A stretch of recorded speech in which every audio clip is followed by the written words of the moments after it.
नमस्कार दर्शकों, आपका स्वागत है astroswamiji.com में। आज आपके लिए हम लेकर आए हैं एक बहुत ही महत्वपूर्ण सब्जेक्ट जो कि आप सबके मन में काफ़ी प्रकार की उलझनें, चिंताएं और इस विषय से हर किसी व्यक्ति का कभी न कभी वास्ता जरूर पड़ता है। और ये जो सब्जेक्ट है ये है ज्योतिष और रत्न।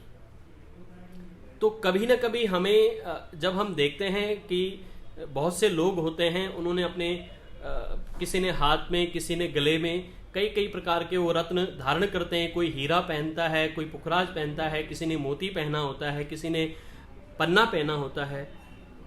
तो हमारा भी मन करता है कि हम भी ये सब चीज़ें धारण करें। और इसमें जो सबसे महत्वपूर्ण बात है कि जब भी आप किसी खास व्यक्ति से मिलते हैं, किसी वीवीआई व्यक्ति से मिलते हैं या फिर आप उनको देखते हैं टीवी पे या कहीं भी अपने समाज में, तो आप देखते हैं कि जरूर उनके हाथ में कोई एक रिंग होती है, कोई अंगूठी होती है और उसमें कोई ना कोई एक अच्छा सा रत्न चमक रहा होता है। तो कभी ना कभी हमारे दिमाग में ये बात चलती है कि जो ये रत्न है ये कौन सा रत्न है और इस पत्थर से इनको क्या लाभ प्राप्त हुआ है, इन्होंने जो समाज में अपनी स्थिति बनाई है तो क्या ये इस रत्न से इनको प्राप्त हुई है। तो ये सारे जो बातें हैं ये समय समय पर हमारे दिमाग में कौंधती रहती है। वीडियो थोड़ा सा लंबा हो सकता है परंतु ये सब्जेक्ट काफी महत्वपूर्ण है, तो इसलिए आपको इसमें मिलेगा सभी प्रकार के रत्न किस प्रकार का प्रभाव ज्योतिष शास्त्र के हिसाब से छोड़ते हैं, इसके बारे में चर्चा करेंगे।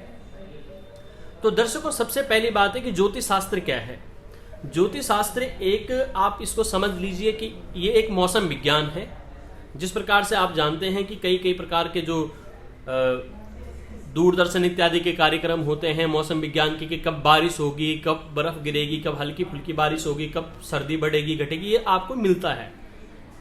तो हमारे धरती के पर्यावरण के आसपास जो क्षेत्र है उस सारे क्षेत्र का जो अध्ययन है, छोटा अध्ययन है, वो मौसम विज्ञान होता है। और जब हम अपने पूरे पर्यावरण माने कि जब हम अपने पूरे खगोल का अध्ययन करते हैं, पूरे ग्रह गोचर सौर मंडल का अध्ययन करते हैं, तो उसी को ज्योतिष विज्ञान कहा जाता है। सारा जो खगोल है इसमें जो बिखरा हुआ पदार्थ है, वो पदार्थ किस प्रकार से आपको इफेक्ट करता है, किस प्रकार से प्रभावित करता है, यही ज्योतिष विज्ञान है।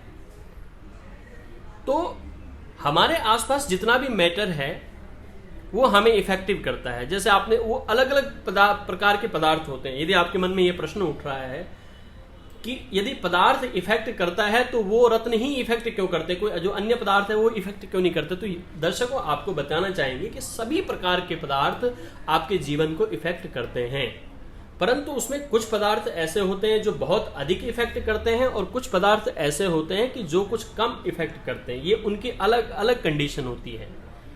जैसे कि आपने देखा होगा बहुत से रेडियो एक्टिव मैटर्स होते हैं जो कि व्यक्ति को इतना भयंकर उनका प्रभाव होता है कि व्यक्ति की तुरंत मृत्यु हो सकती है। जो न्यूक्लियर विस्फोट जो होता है उसमें तो व्यक्ति एकदम भाप बन करके उड़ जाता है।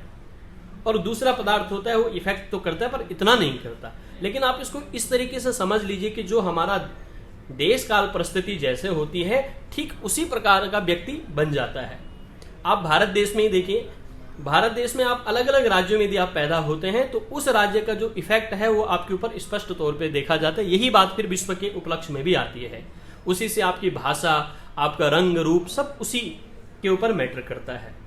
तो इसी प्रकार से सूर्य ग्रह के लिए माणिक्य प्रभावकारी होता है, चंद्रमा के लिए मोती।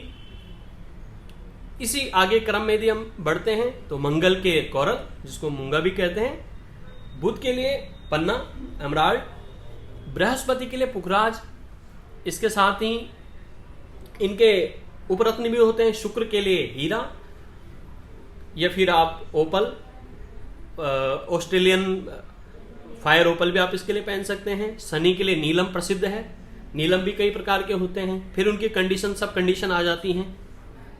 राहु के लिए गोमेद और केतु के लिए लहसुनिया है। इनका प्रभाव भी उसी प्रकार से है। तो दर्शकों ये था ज्योतिष और उनके रत्न और उनका प्रभाव। तो इसी क्रम में आगे हम आपको और भी जानकारियां देंगे कि किस रत्न का क्या प्रभाव है और उसको क्यों पहनना चाहिए।